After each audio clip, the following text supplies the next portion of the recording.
Welcome to the Ave Podcast with Cal C on South Shore Ave Radio. All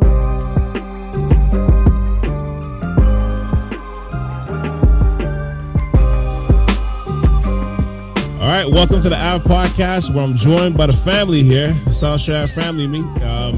Let me give you the quick introductions.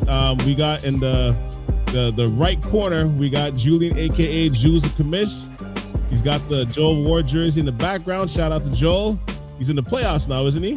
Are they up? They're up 2-0? Yeah, no. So yeah, they're in the playoffs. They lost us the game 2. So they're going into game 3 tomorrow night. So yeah, we got to speed up this timeline for him to be the first black NHL coach. We got to speed up the timeline. Yes, sir. Hopefully within our lifetime, man. Hey, salute to that man. Hey, salute to him, man. It's gonna happen. It's gonna happen, man. We gotta keep the faith on that. Next up, we got a proud light-skinned delegation. We'll get into that in a moment. Mr. CEO of or COO of Team Lightskin and the founder of Red Rush Ontario's basketball program, Mr. Randall Walter, aka Coach Rand, aka Team Lightskin. How you doing today, sir? You're supposed to get the titles right, man. It's not team, it's president. Oh, my bad. Light skin? Wow. Yeah, it's like Obama, you know what I mean? You got to get the titles right, man. My bad. Sorry. Let me change. You gotta give me new business cards. You gotta do that for me. We back at it. I'm blessed to have these gentlemen with me. Last take was just me, and I got a lot of heat for that, man. People are coming at my neck and texting me after that pod. So, hopefully I could get these nice gentlemen to back me up. Yeah, we'll see what happens. It's all good though. Let them come after you, man. It's all good. You can defend yourself. There's no problem there. Yeah. Last but not least, I got my former teammate from Rye High, aka Ryerson University, and he is a 2-time Hall of Famer of that school. Please welcome Mr. Jan Michael Nation, aka Namaste. How you doing today, sir? Oh wow! I knew you were gonna say something. I was waiting for it. I was waiting. Each time you always, don't worry. I can't wait to see you in person. Thank you for having me once again. I'm very appreciative of this moment. Get to meet these young men and talk ball, man. Yeah, talk the game I love. Yeah, man, 100%. And I mean, we're here for the Raptors right now because they pulled it off tonight, winning. I actually don't even have the score in front of me, but they won pretty handily tonight over the Cavaliers. They got that hometown cooking, that home crowd feeding off that energy. Scottie Barnes, CMB, Barrett, all going crazy tonight. What's your thoughts on this game? And I'll start with you, Jan, first. Coming off of the first 2 games that they lost in Cleveland, this is a good way to get to set the tone, to let them know that we're coming for game 4 to try to even things out. But I'm impressed. It's a good start right now. I was a little concerned because I thought their half-court offense wasn't sufficient enough, conducive for success over a long period of time. And it looks like today got some home cooking. The referees were pretty hard in the first half, but things started to turn for the better in the second half. So this was a good win nonetheless. Yeah, very, very good win. I want to ask you that question, Randall. Hold that thought. Julian, go next. You know what? I liked how they played well in the first and fourth quarters. It was important to come off hot, like to use the crowd, to use the energy, and they did. So I was looking for that in the first quarter. And I was mildly surprised how well they played in the fourth quarter, because it was like tied going into the fourth, and I was like, here we go again. Like, we're gonna lose. We had the lead for most of the game, and we're gonna lose it. And I was surprised and actually excited to see them play well. The bench played well. The key players outside of I'm sure we're gonna talk about Ingram, but the key players like Barrett and Barnes played well with bench support, all in the fourth quarter at the crucial moments. So for me, seeing that like gave me a little bit of hope that they can actually do that again in game 4 or game 5. But to me, winning the first and fourth quarters was key to give me that kind of hope that they can win another possible game game 5.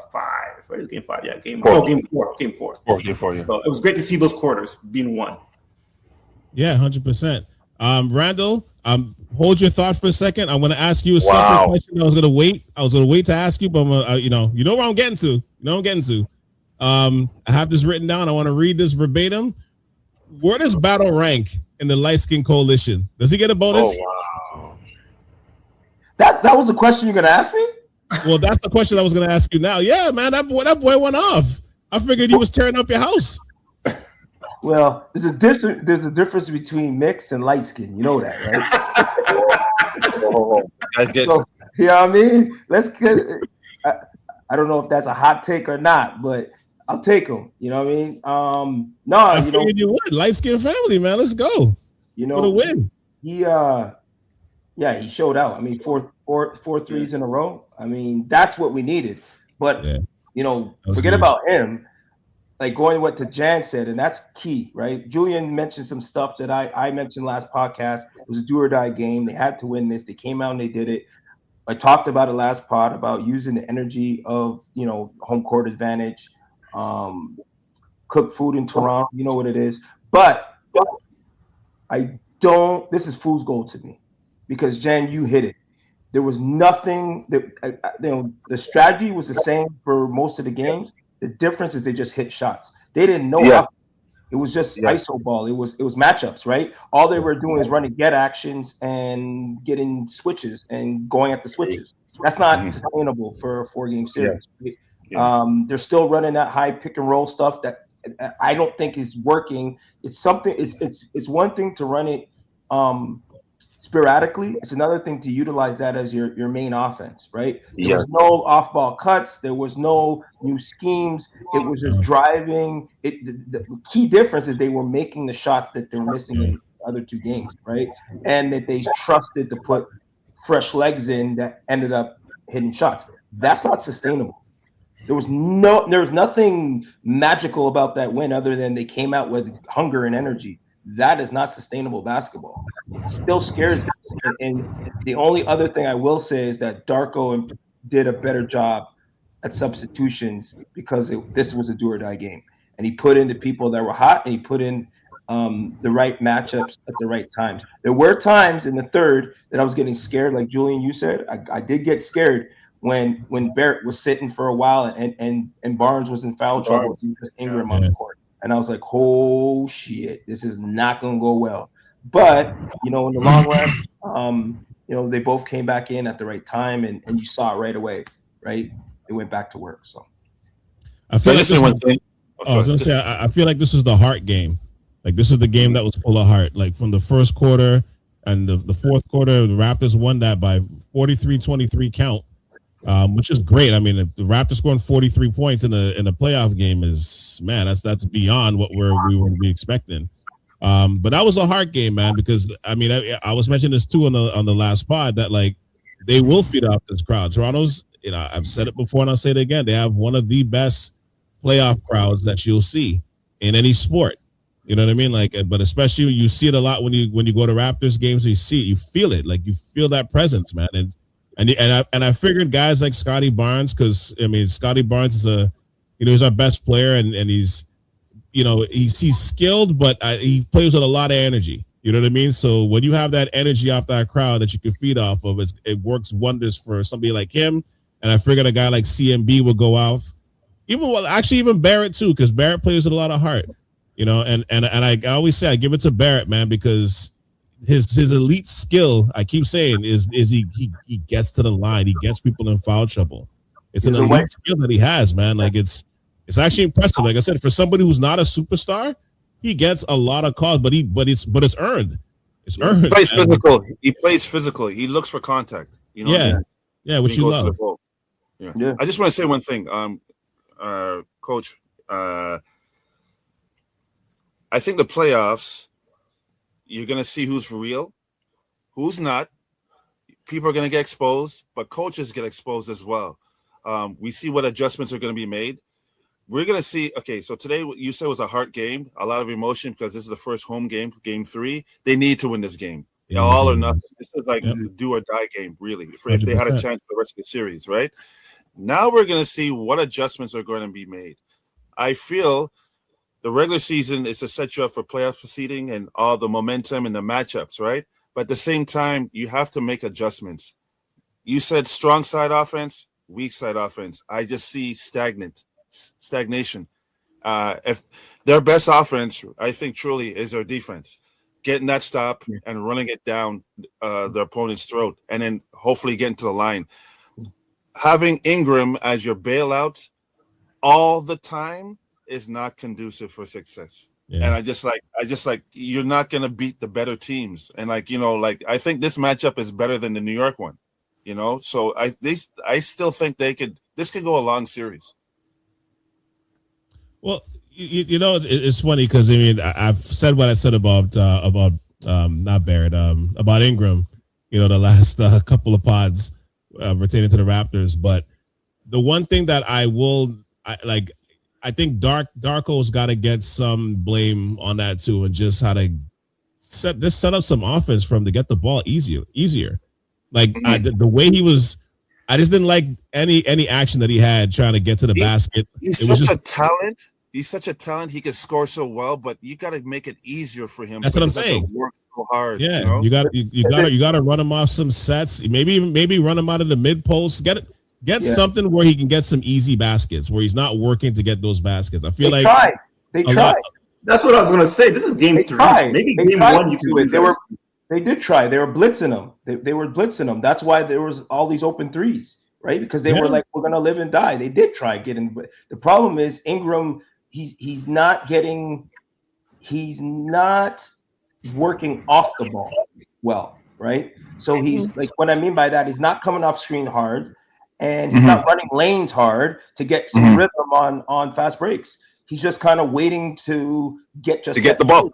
Yeah, that's not even him bringing up the ball. How many turnovers did he have? He did about 3 turnovers just trying to bring up the ball, right? Yeah. They're trying to give him the ball. The problem is, he's not playing within the scheme that they have. And he's not playing well, period. No, and they're blitzing him. They blitzed him. They sent 2 guys at him all at the first, I think it was the third quarter and the first quarter. And he had looked in the first quarter. He's playing with his head too. And he's playing with his head. He's not playing with any energy. Like, even in this home game, you would think he'll be like, first of all, he's always that nonchalant, calm slow moving flow type player. But this game, and you're coming off 2 bad games, you got to come with the energy at some point. Run down the court, motivate your player, like do something. But he just looks like he doesn't care. I'm not saying he doesn't, but the turnovers tells me a lot. He had a lot of turnovers. I didn't look at the box score, but when I was watching it, I saw a turnover and lazy turnovers. So mentally, against Wade and Merrill. Yes, that's another thing. And Merrill, take that in. Oh man, that's an elite defender on him. Agreed. So we can blame the coach for he was 5 for 9 today. So I was going to say I'm blaming the coach for some of it. I'm not saying all of it. I'm blaming for some of it. But I feel like he was 5 for 9, but 2 of those buckets were the last garbage time, last 2 minutes. Yeah. And he hit 1 3 in the last 2 minutes of the game. So now, do you think that this game that he had today in part was involved with the comments he made, because he took a lot of heat on social media? So he was playing with a heavy heart, or just worrying about. There's some players that don't care about what's going on, that could just lock in, and some players that just worry about what everyone's saying. They got rabbit ears. He got destroyed over the last few days since our last game because of the comment in about what did he say exactly? Overrated, the most overrated player was overrated. No, just about him getting 9 shots. You want to know about the shots, the offense. He was kind of throwing the game plan out under the bus, kind of. Yeah. Okay. So just before game 1, you heard what happened. They nominated him as the most overrated player. Did you hear that? Okay. By his peers, and he was pissed about that. Because he made comments when they were asking him in the media, and he was saying I wasn't expecting him to have these type of comments. I thought he would be like, whatever, it's just what he said. He said something like social media is a joke, I don't take that. It looked like he was in his feelings. I thought in game 1 he was going to come out and show the world So I actually liked it. I was telling Calvin and Ryan, I actually like this because he's going to come out in game one and show the world, like, I'm not the most overrated. I'm the best. And he totally lived up to that overrated label. So he might be, as you said, Jen, not a guy that can handle the heat. I don't know what his past history in playoff play. I don't know what teams has he gone far with in the playoffs. But the point is, it's showing he's not that guy. He's not that. It's showing. Because game one, you can say one game. You can say 2 games. But 3 straight games, unless there's something else going on behind the scenes that we don't know. Well, we don't know about. Fair enough. That comment happened, I was going to say, before game 1. Right? Yes, game 2, he came back. He had 15 shots in game 2. Yeah, It was that bad, right? And then this script, he was lost again. And he came out in the first quarter trying to get shots, right? Most of his shots, like you said, Jan, he had 9 shots? Most of his shots, if you look at the shot chart, was in the first quarter. Well, hold on though. Isn't that worrisome though that a 10-year vet is getting knocked off by overrated comments from his peers? It is worrisome. You're 10 years in the game, man. Like at this point, that shouldn't be a listen, man. Not to that degree. If this is what's happening, not to that degree. Everyone is different. Everyone's different. Everyone's background is different. I hear you, Dan. I hear you. So like the game is different. Remember, social media, everyone's piping off. Everyone has a comment. Everyone, I hear you. You know, as an opinion. Sorry, right? Yeah. And so, it's the playoffs. So the microscope is like on you. And so if you can handle all the lights and all, like, even though it's not a primetime game in the sense of everyone's still watching. And so if you're either doing well or you're not. And so I just feel like it's a game within the game. You know what I'm saying? There's so much going on. So it's like if you don't have a proper, like, good circle, a good routine, a good structure or process to lead you to the game, you know, you're in the twilight zone as the game starts. You know what I'm saying? But I will say that he you know, the one silver lining to him playing bad is they're still shading towards him and concentrating on him as the main focal point, which is opening up more room. That's why he, like, I think someone was alluding in our chat, Jules and see that, you know, he just was running to the corner. Yeah, he was running to the corner and he was attracting kind of help, right? Which allowed others to go off. Others to get off, yeah. He's ready to go off, and So if he sits in the corner and they're concentrating on him in the corner, I'm okay with that. Not saying it's good for him. I'm not saying that's good for him, guys. I'm saying that if the results are that we can win games, this brand of basketball because of that. Look, Game four is going to tell the tale of the series, basically. Game 4 is like, sorry, I'm supposed to put a hand. Game 4 it's like, you know, it's all or nothing really for Toronto in the sense of they have to win this game 4 in order to sustain competitiveness in the series. Because if Cleveland wins game 4, going back to Cleveland, they haven't figured out that, especially with the Harden, you know, it's done. It's over if they lose game 4. Well, I'm thinking that if they get anything out of Ingram at this point, like even if he gives you like 20, if he gives you 25, I think it's a good shot the Raptors win, and it now becomes a better series if he finally snaps out of it. I agree. Like, if he's in this funk still where because and I feel like I'm harping on Ingram because again, I know it might not sound like I like him to some people. I do like him. I really do like his game. I had him on my fantasy team for like the last 3-4 years, but I'm like, I do like his talent, but his temperament has always been something that if you watch, it's always been a little sketchy. And I don't mean like knucklehead stuff. I just mean more in terms of like he'll have those down moments, like he's kind of moody. You see it in his body language when shit ain't going right. You know what I mean? Like I always remember when he was on Team USA. I still don't know the story with that to this day, but he just didn't play I think it was when it was just recently. I think it was when Team Canada was the World Championships when Team Canada came in third and they had the bronze medal game. He didn't play. He just decided that he wasn't going to play in it. Oh wow, it's like, that's weird. That's a weird mentality to have at this stage. Because again, I know he's 28 years old, but you've been in this for 10 years, man. So there's certain protocol. He is who he is. I just want to point out again, it's telling to what you're saying, Jan, and it's telling what you're saying, Calvin, that at 28, he still hasn't controlled his approach to the game. After that first game, he played poorly. He blamed the coaches, right? He blamed everybody. Yeah. He's been traded multiple times. Traded multiple times. And what did I tell you? Not to get into the inside information, but with my brother, when you see a player traded all the time, there's something mentally that they don't like. They may be great on the ice or on the court, but as a team leader, the locker room, off the court, off the ice issues, something is going on that the public just doesn't know. Because Ingram is talented, right? We can all agree he's talented. For sure. He's been traded how many times? 3 times? Twice. Yeah, Lakers, New Orleans, Toronto. Yeah. But for somebody of that stature and elite level, shouldn't be traded that, like, be looking to, and for New Orleans, they traded him for nothing, basically. Well, not first round pick from an Olenek and whatever from Toronto. But my whole point is that I don't think he is. It's still early. Well, it's not. He's 28, but still early for his for this playoff season or playoff career, because we haven't seen much of him in the playoffs. But it doesn't look like he's that guy for a playoff clutch guy. It doesn't look like it. I was going to say, John, not to cut you, but I was going to say it's a unique situation too, that he's been in the league for 10 years, and this might be like his second playoffs. You know what I mean? So that's a weird situation, because it's like you're learning on the ropes, but you're a vet still.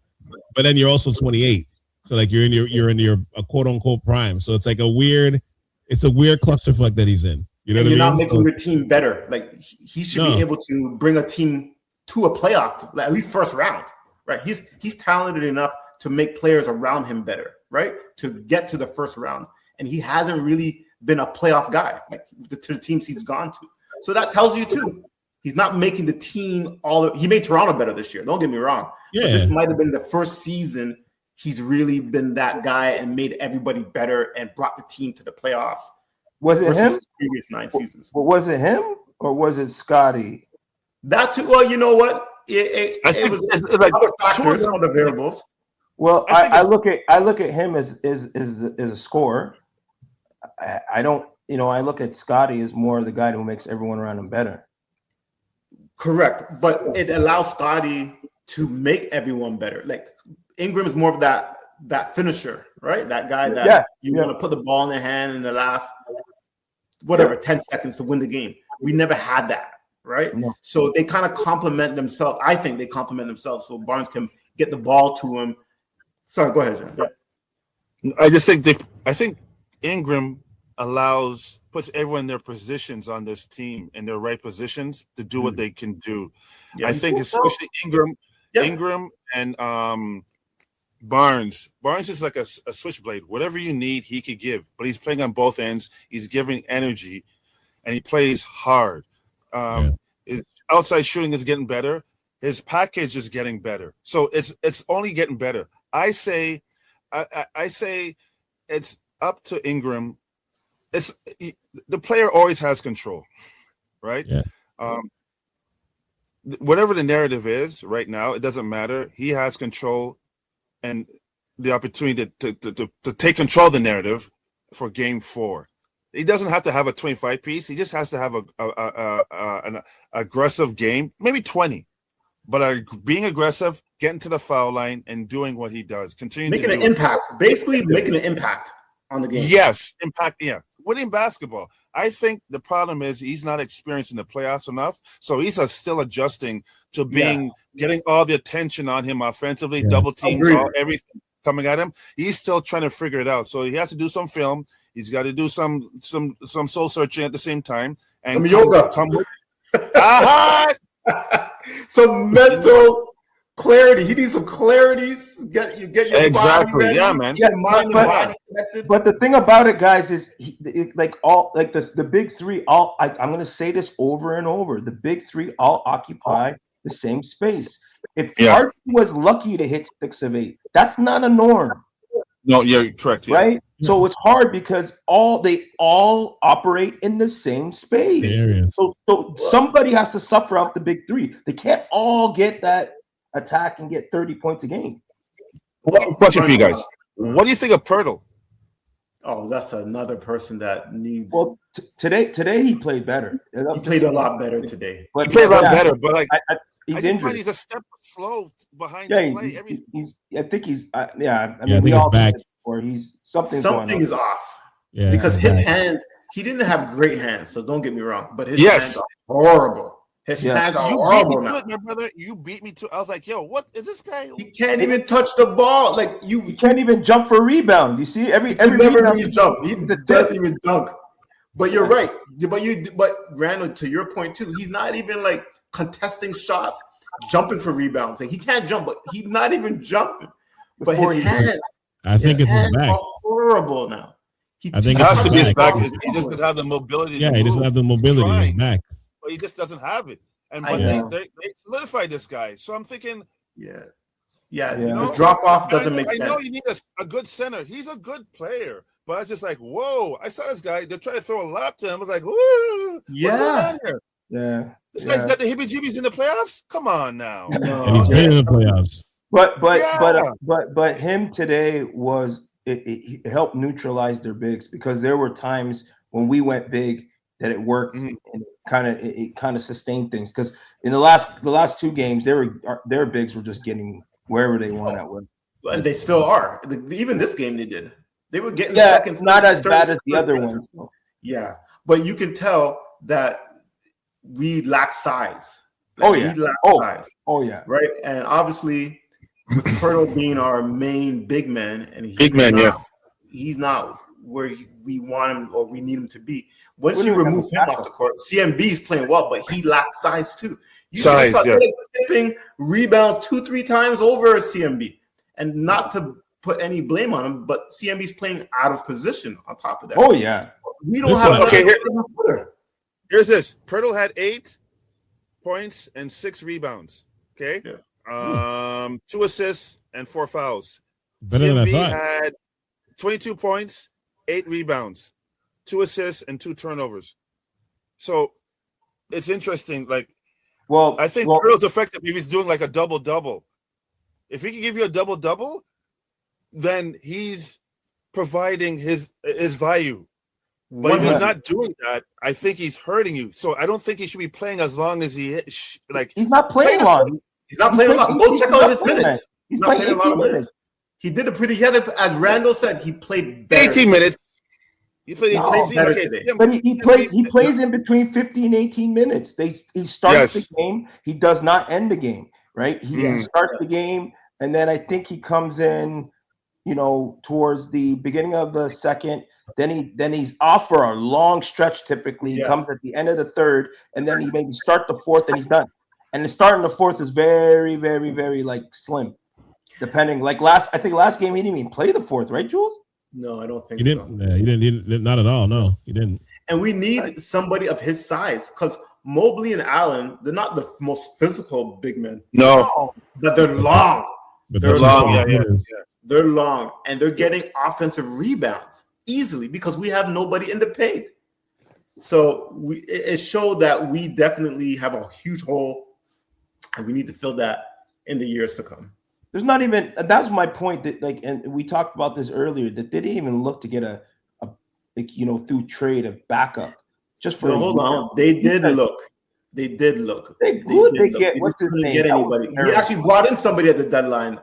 From Golden State. So they did look. So obviously because we brought him in, but the point is, but he's like an undersized big anyway. He's undersized too. He's a roller. He's just a roller. But he's not a 100% rebounder, shot blocker. I don't know. I think he's more of a rebounder. Mix it up, energy rebounder type guy. I said this the last pod. I think he should be in at least for a few minutes in the game. I'm not saying he has to play 20 minutes. No, I'm not being crazy, but like you can get 10 minutes in a series like this. You just need to size. I agree.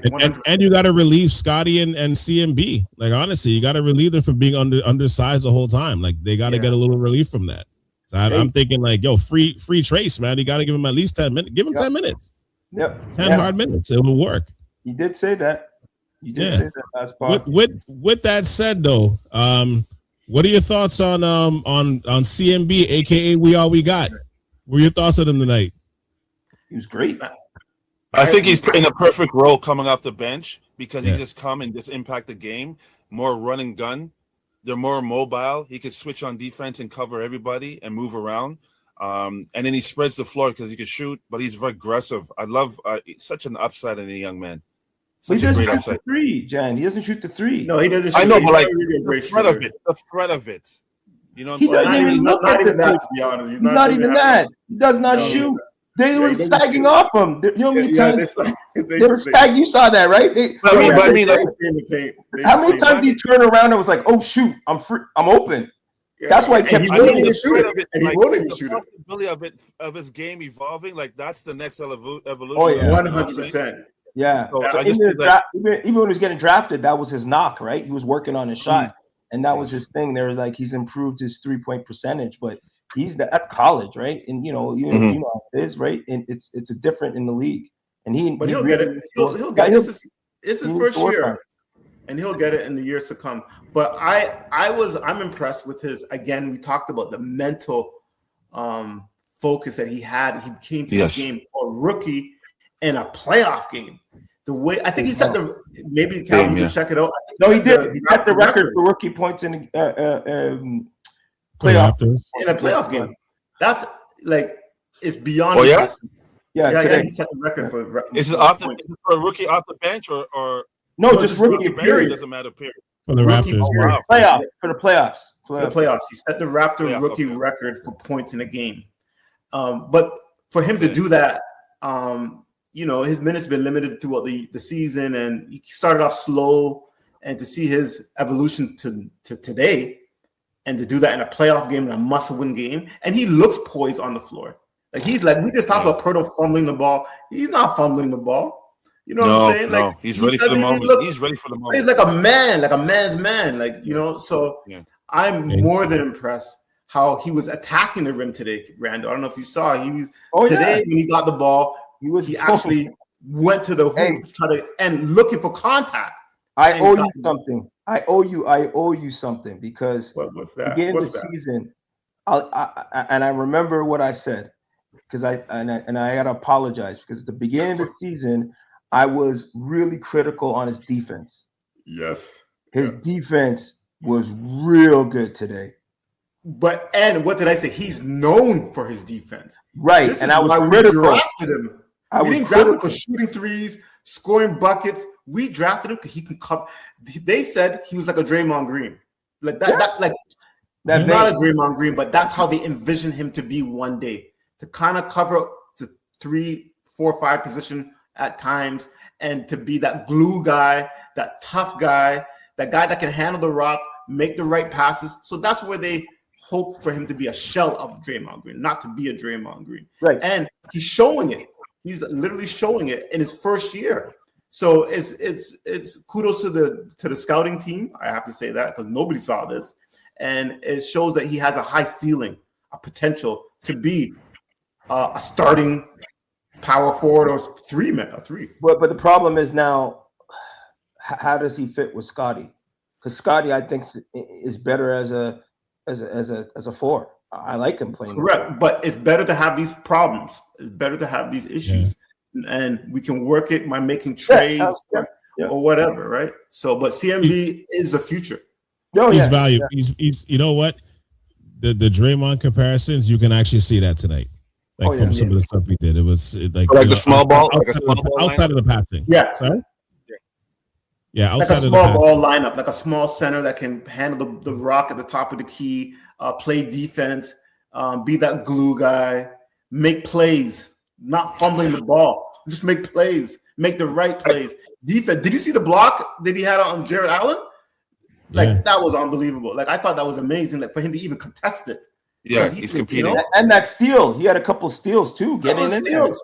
Yeah, man. I think his best attributes. Obviously, you take whatever he gives you offensively. He has a good knack offensively, but I think he fits them better defensively because of the switching and all that. And then they can just run and gun. Right. They get fill the lane.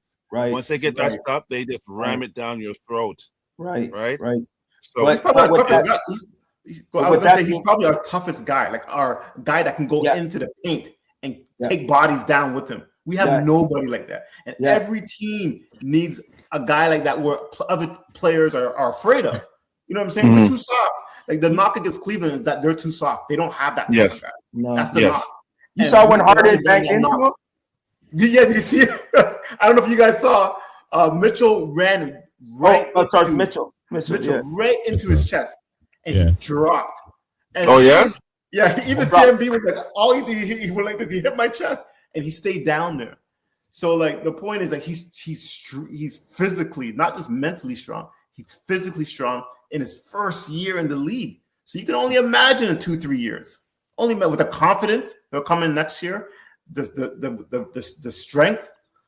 Oh man, so it looks great for the Raptors and CMB, and he looked well today. Calvin looked amazing. Yeah, he was plus 21 on the plus minus scale today, which says a lot. And you know what? A guy like him he's valued on any team, really and truly, if he's going to play like that, right? You'll find minutes for him somewhere because you always need that. Like they call it the fuck him up guy that comes in and just fucks shit up and just mucks up the game, plays defense, hustles. And he had a big presence on the offensive rebounds. You know what I mean? Like, and especially with those bigs in the paint, like it was huge. Some of the boards he got, and it's funny because I was looking at him play today, and I'm like, you know what? To me, and maybe this is an early nomination, but I think he's graduated into that fan favorite category because you know, in this city, like as much as the city's growing, you know, it's Toronto's got a lot of love for blue collar figures. You know what I'm saying? From hockey, baseball, we love that guy that brings his lunch pail to work and grinds it out. You know what I mean? Plays with a lot of heart, plays with a lot of spirit. The crowd gravitates to that every single time, especially playoff crowds. Like once you do it in the playoffs, you're basically not paying for much meals in the city after that. People love you. You know what I mean? And JYD is probably the best example of that. Like this guy still comes to Toronto to this day and still gets all the love, right? Just because of how hard he played. And like I'm willing to nominate CMB to that, like to this point tonight, because I'm like, how do you not love a guy that plays that hard, especially as a rookie? Like what he did today was so impressive, man. He should be able to get any oxtail meal on Eglinton Avenue, straight up. You know what I mean? Allen's Patties, he's got them all, man. But I'm like, but to my point, I'm like, he's really like, to me, I'm like, a game like this is what makes the city fall in love with you. This particular city, anyway. Yeah. You know what I mean? So like, just all and you know, from the hockey town mentality to the multiculturalism and all the different cultures and you know the hard scrabble from, you know what I'm saying? Like all of that kicks in with the city, and he's fitting that mold just the way he plays. Like you gotta love that. You gotta love how he was moving tonight. I love that. I love that from him today, man. That was awesome. And that's what you need. Like that's what I was gonna say. And that's what we needed. There's always room for a player like that on your team. You know what I mean? Always room for that. But I guess to close off in a minute though, what are your predictions for Game 4? What are your thoughts? Start with you, Jan.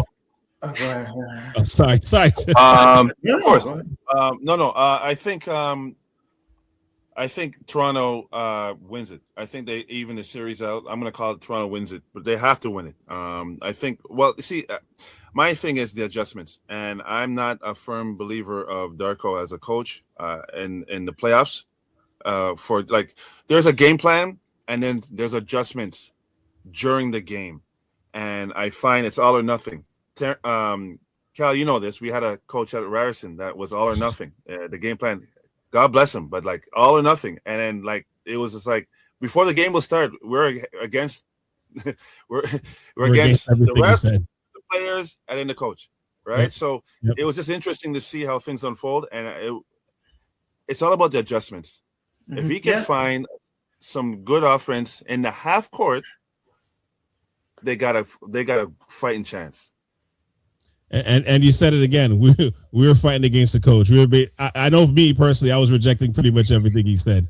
But Julian, you go ahead. Yeah, no, it's going to be, to Jan's point, with adjustments. It's going to be interesting to see what Cleveland does to adjust to game 3. So, but I really feel so. It all depends. Well, there's a lot of factors, but I don't know. Well, we didn't touch on it, but Cleveland didn't play well either. No, Mitchell did not play well. He did not even look like if he was involved, like if he cared. It felt like he came into this game like it was a game to lose because we're up to, if we win and we win. Like he didn't have like, I'm going to kill them and get game 3. So I think he's going to come out in game 4. And I think if he comes out shooting and playing well and played like how he did in game 1 and 2, Cleveland will win. But so I don't know who's going to show up in game 4. So my heart is with Toronto, but I think Cleveland will win because Mitchell decides to actually play. And so if he plays like the best player on the floor, then it's going to be a hard. It's going to be a hard because he had 15 today, 7 for 16. Harden had 18, 5 for 13. Mobley had 15, 4 for 13. Allen had 12, 5 for 7, and then D Wade 5 points, 2 for 5. Right. That's not a normal Harden. Mitchell, not. No. Mitchell was I think the Vegas line for me and Randall because we played. Well, we look at the prop lines. It was like 31. Mitchell was expected to hit like 30 points, like 29, 30 points. He only had 16. And if you watch the game, you can see he had no energy. He wasn't even demanding the ball. In the first 2 games when he had the ball, I was like, fuck. I was like, God, what is he going to do? Penetrate, kick out, draw. He just had the ball and he dished it off. And it's almost like because they won the first 2 games, the margin for error was that's the mindset, right? That's the mindset. Like, or the mindset. I'm going to go to a party tonight. You know what I mean? I'll chill, maybe go to a party Friday, and then I'm going to lock in Sunday afternoon. You got a cushion. Yeah. With a lot of mileage on you in the playoffs, right? You're chucking up all these shots. You're playing like they played heavy minutes in game 1 and 2, even with the blowout. Like towards the end of the game, they still played a lot. But you're right. Maybe it was some of Lady Luck, man. Maybe she threw a party and the sea legs weren't under them, right? Maybe not. You can see it. You can tell they didn't have the same energy. You can tell, right? Yeah. So, but anyhow, and sorry. They didn't have the same energy, and it was still close. Don't forget, they won the game, and it looked like a large margin, but it was actually close, tied in the third quarter, fourth quarter. If you look at the fourth quarter, I think that's where we outscored them by like 15 some odd points. No, 21-2 run. There you go. Yeah. So it was close, and they weren't even playing well, and we were playing battles, hitting 4 for 4 threes. Yeah, that's true. How do we get a guy who barely plays come off the bench and hit 4 for 4 from threes? Like I'm not saying it's luck. Well, it is luck. Fuck, so I was saying I love that. He's done it. He's done it before in the regular season. He's done it. He's our best 3-point shooter. But to go 4 for 4 off the bench, come on. Nobody expected that coming. No. Right? So how does Grady feel right now? I know. You know what? Battle, Walter. Yo, they even had what's our boy Lawson from AJ Lawson, the G League come up, and he's in a rotation before Grady. Yeah, he goes up for defensive purposes. Yeah, but he's a scorer too, though. He is for defense, but he's a scorer. He's not afraid to go. He can put the ball on the floor basically. Yeah. Get to the group, right? Well, but anyhow, my last point is I think Cleveland's going to win because I think Mitchell's going to come back and realize like he needs to do more. The cushion is gone. If we lose this, it's going to be tied. And I think I hate to say, I think it ends in 5. And I'm a Raptor guy. I think it ends in 5. But that's my. I'm gonna call you a bastard because I feel like you stole my points. But I'm gonna be positive and just be like, we're like this because that's honestly like my notes. I'm looking at my notes here when I was writing down like halfway through not halfway at the end of the third quarter, they're up 83. Raptors up 83-81. And to me, I was looking at my notes here, and I'm just like, man, I'm like, this is not a good tell that like Harden and Mitchell aren't playing well, and it's only a 2-point game. Now it became a blowout in the fourth quarter. Like I said, the Raptors went 43. They won that quarter 43-23, so that's what pushed the game out. But the fact that they were pretty much in that game and it was equal scoring, it didn't look like Mitchell had a ton of energy or he was just playing like a regular season game today because he was like saving his legs for Sunday, it looked like. And Harden had decent numbers, but like there wasn't no like instant kill mode like it was those first 2 games. You know what I mean? And I'm like, the fact that you look at the Raptors, everything was falling right for them. You know, you had Battle coming in the fourth quarter, hit all those threes. CMB was playing hard. Barrett was scoring. I mean, both him and Barnes had 33, which is awesome. I'm just being honest. I don't expect them to score 33 and another game like that together. So the fact that all that was going on, normally in that situation, that's a 20-point. They're up 15-20 in the third quarter. It's not a 2-point game. So that's what makes me nervous about going into game 4, because Mitchell, I mean, people can say what you want, but I mean, he's a damn good player. He's gonna come back at some point. I'm calling a big Ingram game on game 4. I'm calling it. Okay. I hope so. Oh, before you go around, one point, I want to give a shout out to RJ Barrett. Yes. Barrett through game 1, 2, and 3 has played at a phenomenal level, consistent level with heart. He's getting to the line, Randall, as you're saying.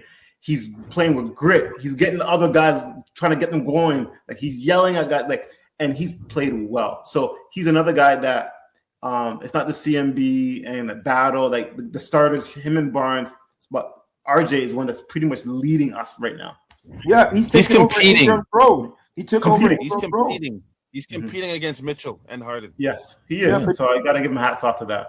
He's taken over Ingram's role. Yeah, but he has. And done a better job. Yeah. Oh, we didn't actually mention too. Do we really miss Quickly that badly? Do we miss him that much? Yes. I don't think so. Yes, you do. It looks like it though. I didn't think so. I didn't think so. But now I think so. You know what? I'll say this. Like I said the last pod, we miss him because he's a starter. But in terms of a point guard, do we miss him? Not really. Not really. But he can push the ball. He can make Harden work. Right. Yes. We need him. We didn't need a point guard. We don't need a point guard, right? Like the strategy of the game, like today. I mean, remember I said on the last podcast, right? See, I said if you switch out, Shed should not be starting. He's not a starter. And when we switched it out, I said put in Walter. At least he stretches the floor and he can move, right? And he can guard, right? And he played decent the first half on defense. Right? He got yanked in the first 2 minutes. Yeah, but I mean, it was the right start. It was the right start. It was the right start. It was better to start. Well, they lost the first 2 games, so you got to switch. You got to change something up. But he got 2 quick fouls on Mitchell. 2 quick fouls. And he got yanked in the first. He didn't play much. But here's his line. He had 0 points, 0 for 6. Oh, he didn't have a good game. He did not have a good game. No, but he came back on defense. No. I think Walter's the right guy to start. So I'm not even disagreeing with you. I'm just saying this is not the proof that we want to use today. No. But I mean, the one. I think we missed Quickly just for the rotation. I'm just saying he pushes the ball. We don't want him to. He's not a guy that distributes the ball, but I think he can push the ball up to make Harden work. You know what I'm saying? Like if Harden guards him, he has to run. Harden's not the same guy. He's 30-something years old, and Quickly could actually make him try to burn him out a bit. Like so. What Quickly is good at his best factor is that he gets into the paint. Yeah. Right. And it's either he has a good floater. Right. That's where he's dangerous. When he's in the paint doing it, and then if he's hitting the shot, then wow, you'll take that as a bonus. But when he's doing that floater game, so yes, he is missed. You know what I'm saying? And you're right. That's the last point. That is another good point. His shot. We went small. At one point, we went small, and we had only like 1 shooter on the floor. How do you go small and not have any shooters really on the floor? Because we don't have any. You know what I'm saying?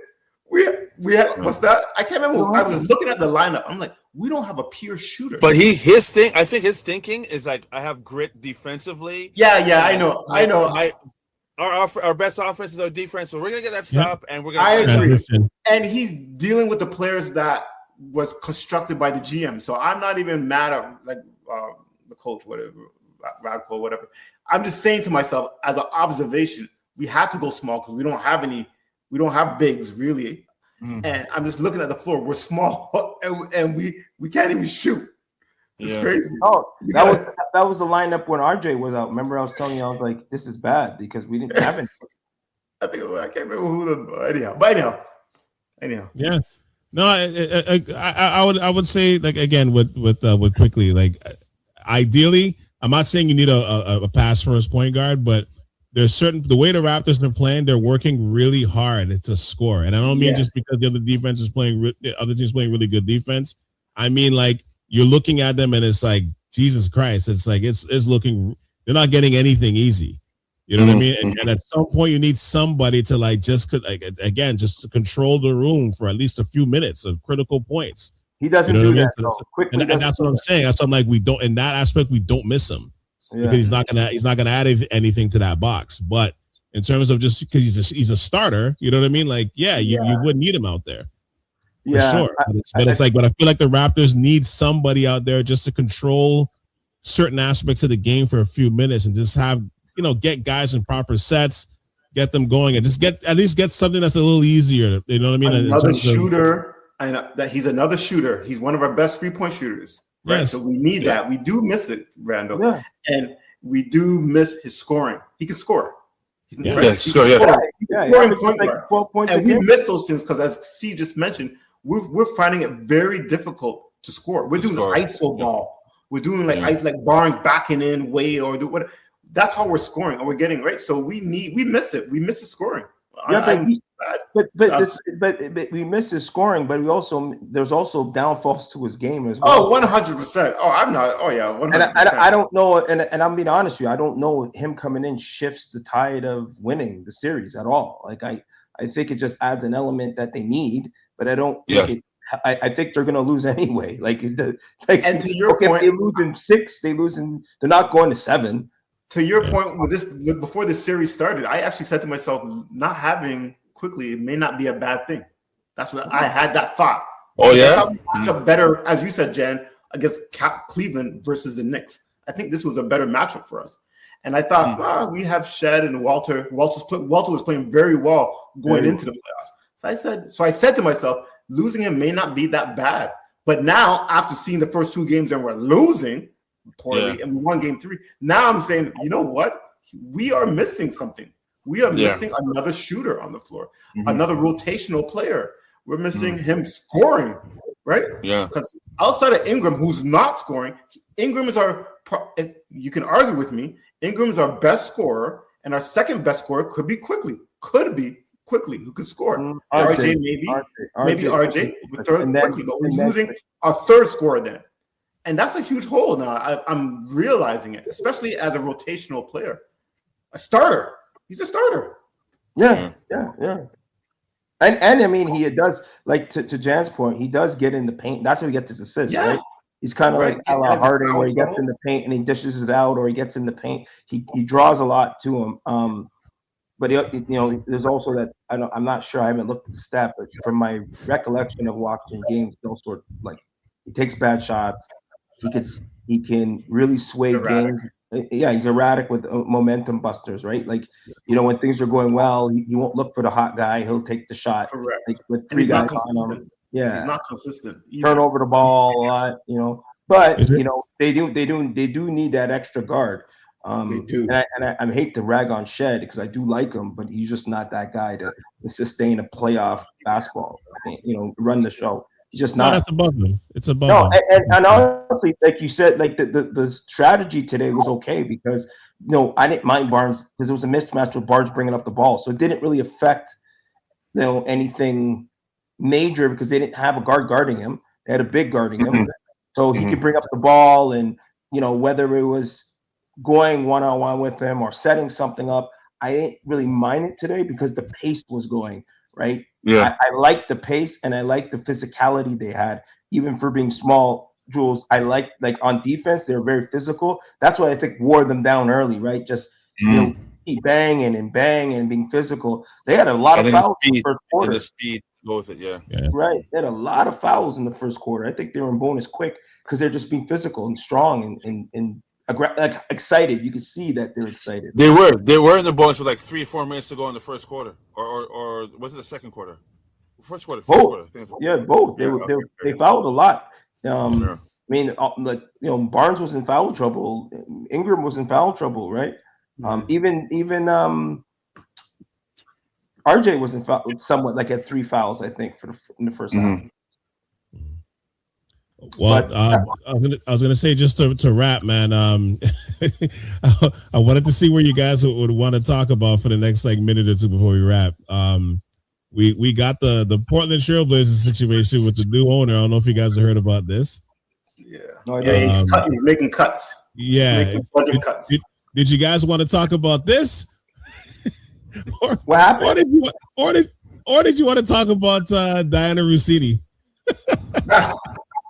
Man, leave them alone, man. Yo, that situation is bad. Something's coming down. It's going wild. But we'll talk about Portland for a minute though. I mean, you're not making it conducive. I mean, Portland's kind of like Toronto. Sorry, let me phrase that. It's probably worse than Toronto in terms of trying to get free agents to get there, right? The only thing that's there is Nike, right? Mm-hmm. And to have an owner that's already cheapening out, like he just got the team 5 minutes ago. How are you cutting costs to this degree? Like you haven't even opened the books yet? How is it this already doing it? This cut? All I know that he's cut. That I just saw a headline, and usually when you make the playoffs, you bring like a few guys from the G League. Like you bring young guys with you for the experience. They come on playing. So that's what most teams do, and every sport does that. Yeah. So I just read that he said no, like just like the 12-man, the crew's going. All them other rookies or who's not playing, who's not going to see the floor, they're not coming on the plane. That's the only thing I saw that was cut. Yeah. Like I know there's plenty more other things, but I don't know, Calvin. Do you have a list of things? I don't have the list in front of me. I could look it up right quick. I just heard that he's not doing the shirts. I thought that was very tacky and like it's about the fans. Shirts? Oh, really? For the crowd, for the you can't like it's the first playoff game in such a not a long time, but in a while. And Dame's not there. It's a whole new generation, and you're presenting a new team to the audience with we haven't forgotten what happened with what's his name. The scandal with his name escapes me right now, but like you know what I'm saying. So a lot of positive things are happening with all that chaos, and then you're doing this. It just it comes off bad, and it comes off distasteful, and it comes off disingenuous. You know what I'm saying? So to your point too, when you make the playoffs, this is when you make money. You know what I'm saying? This is when they're in the profit. They're in the green. You gotta give in order to receive, man. You know what I'm saying? It's not like they're out the playoffs. They're making money now. So they're not paying the players now. Everything that comes in is in their pockets. So this is think about this. Think of it this way. I'm gonna tie it all together. Ryerson, we won the first ever championship at Ryerson, and we went to nationals, and the president took us out for dinner the whole week. We didn't pay no money. Right, took us out.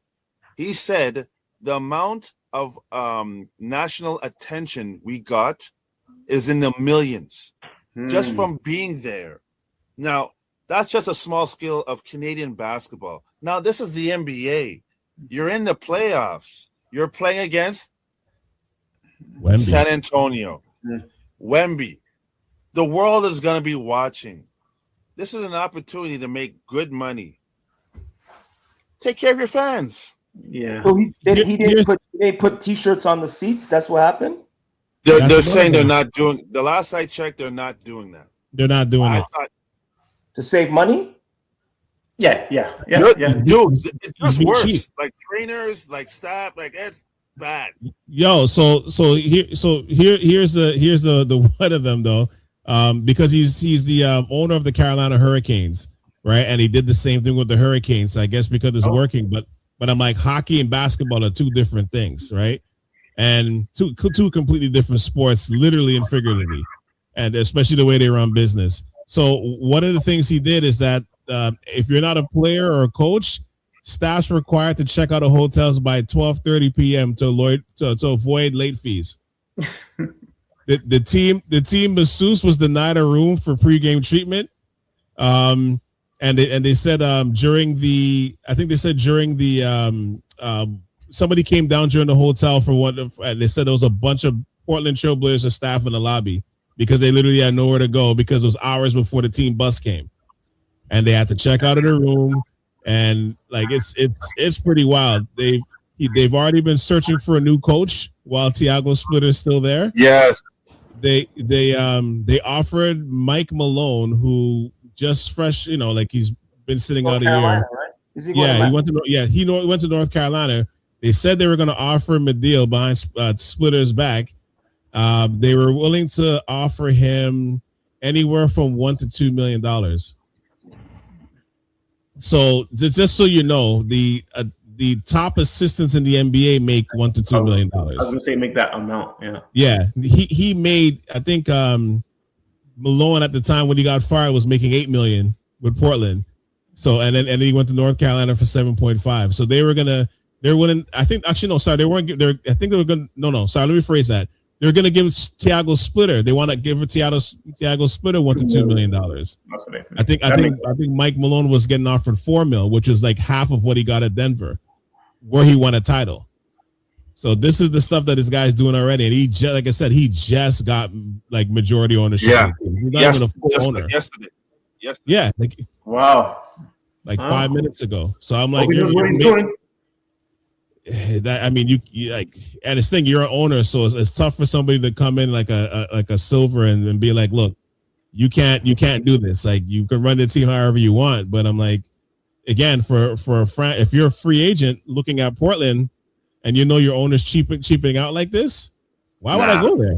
It's Portland. Players talk to each other. Of course they do.